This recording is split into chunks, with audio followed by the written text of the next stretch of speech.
Dear student, आज हम जो है आइसोटोप्स, आइसोबार और आइसोटोन्स इससे स्टार्ट करेंगे। लास्ट लेक्चर में हमने जो है कंपोजिशन तक हमने जो है फाइनल कर लिया था, समझ लिया था कि न्यूक्लियस के अंदर प्रोटॉन्स और न्यूट्रॉन्स होते हैं। ठीक है, अब देखिए उसके आगे जैसे एनसीईआरटी ने एग्जाम्पल भी दिया कि किसी भी जो है एलिमेंट को हम किस तरह रिप्रेजेंट करते हैं, उसके एटॉमिक नंबर से, उसके मास नंबर से। उसको देखकर हम पता कर सकते हैं कि उसमें कितने प्रोटॉन हैं, कितने न्यूट्रॉन्स हैं, या टोटल नंबर ऑफ जो न्यूक्लियॉन्स होते हैं वो कितने होते हैं। अब देखिए ये टर्म हमने जो आइसोटोप है वो स्टार्ट में हमने पढ़ा था। ठीक है, स्टार्ट में हमने पढ़ा था कि ऐसे एलिमेंट जिनका जो है एटॉमिक नंबर, जो एलिमेंट्स तो सेम हो, जो एलिमेंट सेम हो, लेकिन उनके जो मास नंबर है वो बदलते हैं। They are having different mass numbers. Atomic number same होता है लेकिन मास नंबर अलग होता है, या मासेस उनके डिफर करते हैं। तो ऐसे एलिमेंट्स को हमने पढ़ा था कि आइसोटोप्स कहते हैं। और हमने ये भी पढ़ा था कि नेचुरली जो एलिमेंट्स अवेलेबल होते हैं तो वो आइसोटोप्स के मिक्सचर के फॉर्म में अवेलेबल होते हैं। ठीक है, चलिए तो इसी के साथ कनेक्टेड जहाँ पे ये जो टॉपिक है एंड कर रहा है, यहाँ से नेक्स्ट टॉपिक एनसीईआरटी में साइज ऑफ न्यूक्लियस है। तो उससे पहले छोटे पैराग्राफ में उसने आइसोबार और आइसोटोन को भी एक्सप्लेन किया है। अगर वहां पे मेंशन कर दिया तो इसके ऊपर क्वेश्चन बन सकता है। तो इसलिए हमको ये भी पढ़ना चाहिए, ये भी कवर करना चाहिए। ठीक है, चलिए तो हम पहले अब यहाँ पे अब उसको वन बाय वन देखते हैं कि भाई आइसोटोप क्या होते हैं। ऐसे एलिमेंट जिनका mass number they are having same atomic number, elements या न्यूक्लियाइड भी बोल सकते हैं, elements elements which are element which are which is having different mass numbers,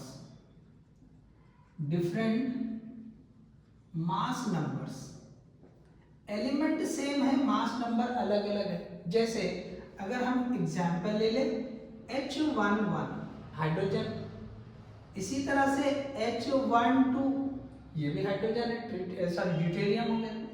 H13 ये जो है ट्रिटियम हो गया। तो यहाँ देखो ये एटॉमिक नंबर सेम है but their mass numbers are different. तो अब अगर इसको हम देखेंगे तो इसके अंदर एक ही प्रोटॉन है। इसके अंदर एक ही प्रोटॉन है और यहाँ पे न्यूट्रॉन जीरो है।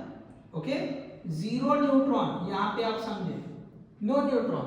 इसके अंदर वन प्रोटॉन वन न्यूट्रॉन, इसके अंदर वन प्रोटॉन लेकिन 3-1। देखो a minus Z number of neutron होते हैं, तो ये 2-1 1 हो रहा है, लेकिन 3-1 यहाँ पे कितने होंगे, 2 न्यूट्रॉन्स हो जाएंगे।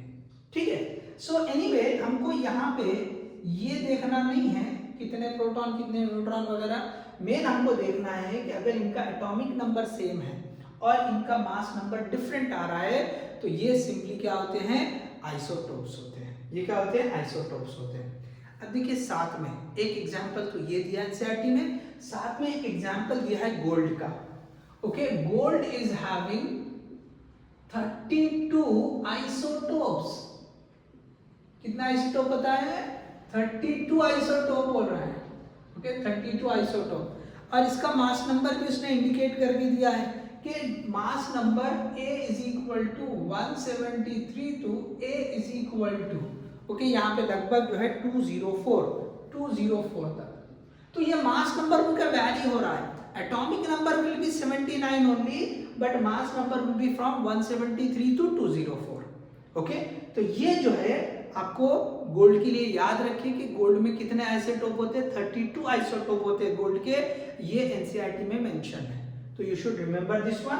और इसी तरह से यहाँ पे पहला एग्जांपल हमको हाइड्रोजन का दिया गया है। ठीक है, अब इसके बाद आई थिंक ये तो क्लियर हो गया। आइसोटोप सिंपल है, पहले भी हम पढ़ चुके हैं, क्लोरीन का भी एग्जांपल हम ले चुके हैं। ठीक है ना, तो ऐसे एलिमेंट जिनका मास नंबर डिफरेंट होता है, एटॉमिक नंबर सेम लेकिन मास नंबर डिफरेंट होता है। ओके, तो सिंपली यहाँ ये जो है ना इसको हाईलाइट कर दें आप कि डिफरेंट मास नंबर होता है, different mass number, that is isotope. अब दूसरा है आइसोबार्स, आइसोबार्स। अब देखिए ऐसे एलिमेंट, ओके, ऐसे एलिमेंट जिसका मास नंबर तो सेम होता है, ओके, मास नंबर सेम हो, ओके, यहाँ पे क्या है, ओके, अच्छा यहाँ पे हम ऐसे ले डिफरेंट मास नंबर और यहाँ पे ब्रैकेट में मैं लिखता हूं, okay, same atomic number, same atomic number, same atomic number, आप इससे याद रखें, एटॉमिक नंबर सेम होना चाहिए, बाकी जो भी हो, ओके, चाहे न्यूट्रॉन बदले या जेड बदले, सॉरी टोटल जो है मास नंबर बदले, वो कुछ भी हो, लेकिन एटॉमिक नंबर सेम होना चाहिए। तो यहाँ पे क्या होते हैं, the elements which are, okay, the elements which are having same mass number, okay, are called as isobars, इनको हम isobars बोलते हैं, ठीक है। तो अब इसमें एग्जाम्पल क्या है, सिंपल सा एग्जाम्पल जैसे हम ले सकते हैं H13 and He23 are isobars। देख लीजिए, ये हमने एग्जाम्पल लिख दिया, हमने H13 ट्रिटियम ले लिया और हीलियम ले लिया, ओके, हीलियम 23, ये दोनों कैसे हो रहे हैं, आइसोबार हो रहे हैं। क्यों, दोनों का मास नंबर सेम आ रहा है, दोनों का मास नंबर सेम आ रहा है, सिंपल। बस देखिए मेन आइसोटोप को एक्सप्लेन किया था एनसीईआरटी में, लेकिन फाइनली जैसे मैंने बोला कि आखिरी पैरा में जो है इनको भी बता दिया ये टॉपिक के, ठीक है। तो आइसोबार्स ऐसे डिफरेंट एलिमेंट्स जिनका मास नंबर सेम होता है, डिफरेंट एलिमेंट्स होते हैं लेकिन मास नंबर सेम होता है, ठीक है। इसी तरह से लास्ट जो है वो है आइसोटोन्स, ओके। अब ये ऐसे एलिमेंट्स जिसमें नंबर ऑफ न्यूट्रॉन सेम होते हैं, okay, the elements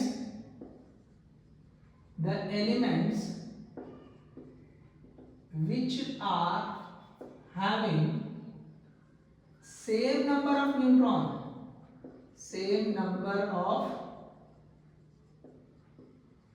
neutrons, okay, जिसमें न्यूट्रॉन्स सेम होते हो, इसको हम क्या बोलेंगे, ओके, आइसोटोन। अब एग्जांपल देखते हैं कि देखो गोल्ड का एग्जांपल ले लिया उसने, Au 79 197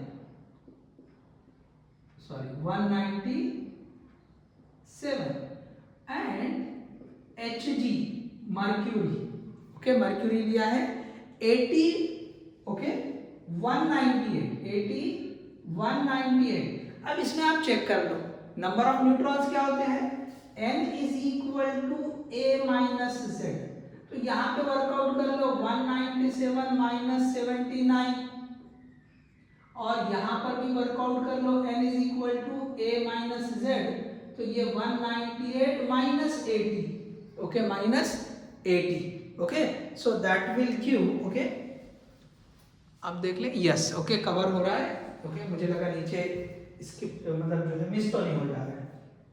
सो देख लीजिए दोनों में जो है वो सेम आएंगे। आप यहाँ पे अगर वर्कआउट कर लो, ओके, तो कितने हो जाएंगे ये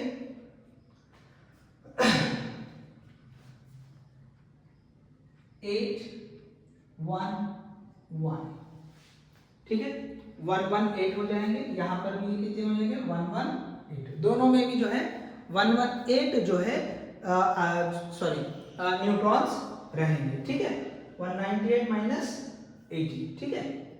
सो सिंपली दोनों भी केस में सेम न्यूट्रॉन्स हो रहे हैं, तो ये दोनों क्या है, आइसोटोन्स है, ये दोनों क्या है, आइसोटोन्स है। तो सिंपल सा टॉपिक था, देखिए, आइसोटोप्स, आइसोबार और आइसोटोन्स, ठीक है।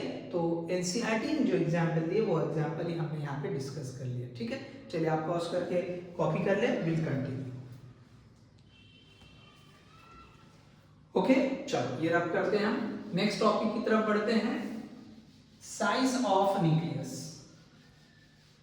अब साइज ऑफ न्यूक्लियस जनरली हम रेडियस से बताते हैं, ठीक है, radius of nucleus indicates the size of the nucleus.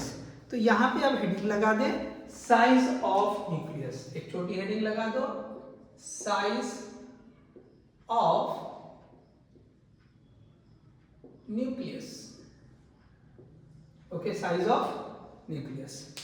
अब देखिए जो स्कैटरिंग एक्सपेरिमेंट एटम्स में जो है रदरफोर्ड के गाइडेंस में जो किया था, ओके, तो उसके थ्रू जो साइज जो है, ओके, कंक्लूड किया गया, ओके, जो कंक्लूड किया गया, ओके, उसको जो मैथमेटिकली फॉर्म कि भाई जो रेडियस होता है it is proportional to, okay, so from the experiment from alpha particle scattering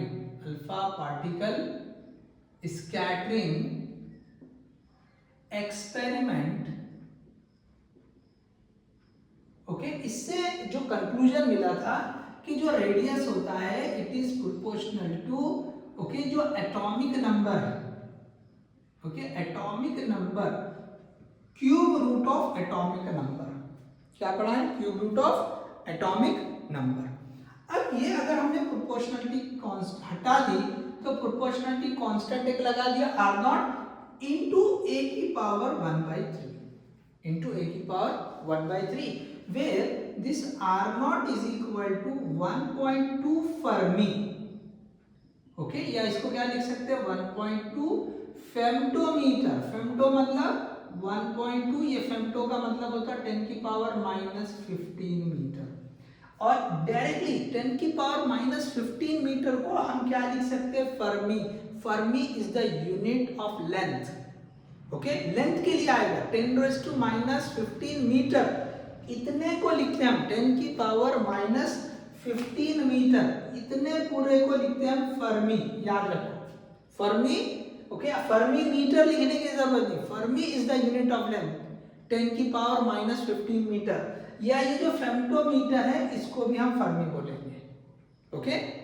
तो ये जो है आर नॉट ये कांस्टेंट जो है कैलकुलेट किया गया, तो कितना आता है वो, okay, capital R naught is equal to this one is 1.2 fermi, ठीक है। तो ये फॉर्मूला आपके पास आ गया है, ओके, रेडियस का। तो रेडियस या जो साइज ऑफ द न्यूक्लियस देख लीजिए, वो जो मास नंबर है उसके प्रोपोर्शनल में है, directly proportional to cube root. तो जैसे जैसे मास नंबर बढ़ेगा तो रेडियस का साइज भी जो है वो बढ़ेगा, ठीक है। तो ये जो है हमने पढ़ लिया। अब देखिए इसके साथ में इसको रख करता हूं मैं, हम वॉल्यूम पढ़ेंगे, ठीक है। तो अब वॉल्यूम कितना होगा, तो volume is directly proportional to R cube, okay. Volume क्या होता है, चलो मैं यही लिखता हूं, okay, volume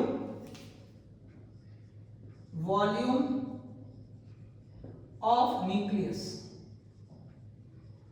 so volume is directly proportional to R cube, ठीक है। Volume is directly proportional to R cube. तो यहां क्या लिखेंगे, देयरफॉर ये जो है आर इज, यहां से हम क्या लिख सकते हैं समझने के लिए, लिखो देखो, R cube is proportional to, अगर हम क्यूब ले लें, ओके, आर क्यूब, चलो मैं यहां लिखता हूं, since R is proportional to A की पावर 1/3, तो इससे क्या लिख सकते हैं हम, R cube is proportional to A. तो अब ये आर क्यूब की बजाय देयरफॉर हम लिख सकते हैं volume is directly proportional to mass number. क्या कंक्लूड कर लिया हमने, वॉल्यूम जो है मास नंबर के डायरेक्टली प्रोपोर्शनल है, ठीक है। So volume is directly proportional to mass number. चलिए इसके बाद एक और छोटा सा पॉइंट है जिसके ऊपर क्वेश्चन बना है, density of nucleus, density of nucleus. अब देखिए जो डेंसिटी है, ओके, अब डायरेक्टली एनसीईआरटी ने लिखा है कि डेंसिटी जो है ये मास नंबर पे डिपेंड नहीं करती। कोई भी एटम का अगर न्यूक्लियस होगा तो उसकी डेंसिटी कांस्टेंट होती है, it is independent of mass number. But anyway we'll do that one, we'll work out here कि कैसे वो कांस्टेंट आती है, कैसे वो इंडिपेंडेंट होती है, वो हम देखेंगे। सो डेंसिटी को हम रो से डिनोट करते हैं, ठीक है। So density is equal to हम लिखते हैं मास अपॉन वॉल्यूम, ठीक है, सबको क्लियर है, मास अपॉन वॉल्यूम। तो मास m, ओके, ये जो है m रहेगा, divide by, okay, volume v। तो rho into mass of the nucleus कितना होगा, न्यूक्लियस में जितने न्यूक्लियन होंगे उन सब का मिलाकर मास। तो कितने न्यूक्लियंस होते हैं? तो A के बराबर, मास नंबर के बराबर न्यूक्लियंस होते हैं। तो मैं यहां लिखूंगा A into mass of the nucleon. अब प्रोटॉन भी होते हैं, न्यूट्रॉन भी होते हैं, ठीक है ना। Z प्रोटॉन्स होते हैं और A माइनस Z न्यूट्रॉन्स होते हैं, लेकिन न्यूट्रॉन और प्रोटॉन का मास लगभग इक्वल होता है। तो अगर हम एक जैसा मान ले, चलो सबको मास ऑफ प्रोटॉन के जैसे ले लें, तो कितने न्यूक्लियंस है टोटल? A है, तो इनटू मास ऑफ ये प्रोटॉन हमने ले लिया, डिवाइड बाय वॉल्यूम। ओके, तो अब ये वॉल्यूम क्या होता है? तो हमको पता है 4/3 पाई आर क्यूब होता है। ओके, न्यूक्लियस स्फेरिकल शेप का होता है, तो उसका वॉल्यूम क्या होगा? 4/3 पाई आर क्यूब। अब देखिए ये जो आर क्यूब है, ओके, ये AMP divide by 4/3 pi into, अब देखो ये जो r है, ओके, अब हम r को क्या लिख सकते हैं? ओके, r को अभी हमने क्या लिखा? ये लिखा r0 इंटू, ओके, a की power 1/3। So r0 into a की पावर, r0 इंटू a की पावर 1/3, और ये पूरे की पावर भी 3 है, ये पूरे की पावर भी 3 है। अब क्या होगा यहाँ पे? अब इसको थोड़ा वर्कआउट कर ले आप। So this will be, okay, थोड़ा सा मैं यहाँ से लिखते चलता हूँ, okay, rho is equal to ये A, ये MP, अच्छा ये 3 आप ऊपर ले सकते हैं, सो 3AMP डिवाइड बाय ये 4 पाई इंटू ये R0 क्यूब इंटू ये A हो जाएगा, A की पावर 1/3 इंटू 3, 3 कैंसिल होकर क्या बचेगा? A बच जाएगा।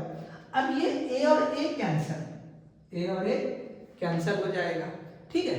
अब देखिए यहाँ पे सारे वैल्यूज रख दो आप। अब क्या रखेंगे?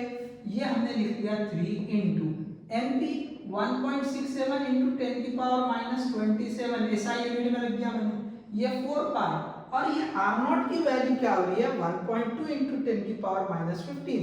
तो अगर ये हमने लिख दिया 1.2 इंटू 10 की पावर, ये जो है हमने लिख दिया, ओके, -15, तो ये पूरे की पावर क्यूब हो जाएगी, ठीक है, 1.2 इंटू 10 की पावर -15 होल क्यूब। अब इसको आप वर्कआउट करो, ठीक है, चलिए आप इसको वर्कआउट कर ले। 1.67 को आप जो है सिंपली 5/3 कर दो, ठीक है ना, तो वो कैंसिल होके आसानी से जो है वो 3 कैंसिल होगा, और ये 1.2 का भी जो है आप सिंप्लीफाई कर लें, ठीक है।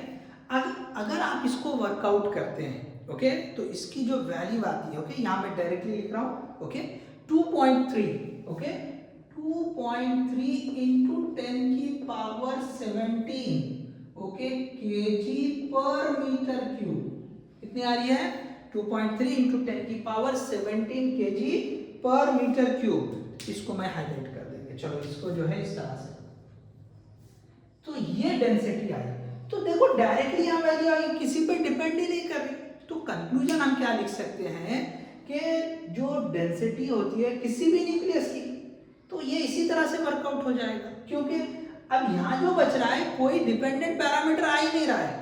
डिपेंडेंट पैरामीटर क्या होता था यहाँ? जो मास नंबर होता था या जो एटॉमिक नंबर हो सकता था। तो यहाँ पे तो ऐसा कुछ आ ही नहीं रहा है, सारे कैंसिल हो जा रहे। तो यहाँ पे ये जो है जो डेंसिटी होती है इट इज कांस्टेंट। इससे क्या पता चला हमको? Density is constant. चलिए यहाँ पे मैं कुछ पॉइंट्स लिख देता हूँ, ओके। अच्छा चलो कॉपी करो, फिर 1-2 पॉइंट हम जो है कंक्लूजन में लिख देंगे, ठीक है। चलो ये रफ कर मैं, ये सबने कॉपी कर लिया।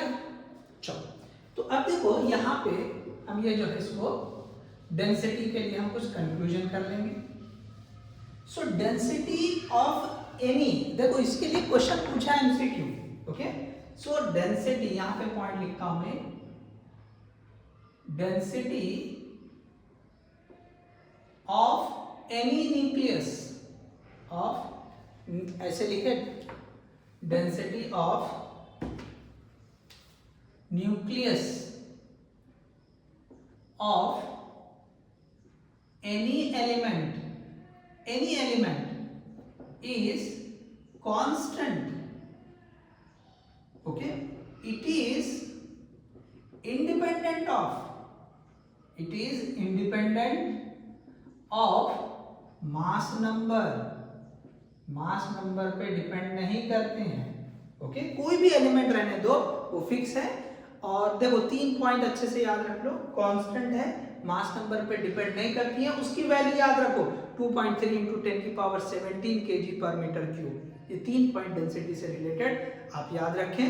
ओके, सो देखिए हमने ये जो पोर्शन था, ओके, ये सारा जो है ना एकदम बेसिक जो न्यूक्लियस के लिए था, वो सारी चीजें हमने पढ़ी है।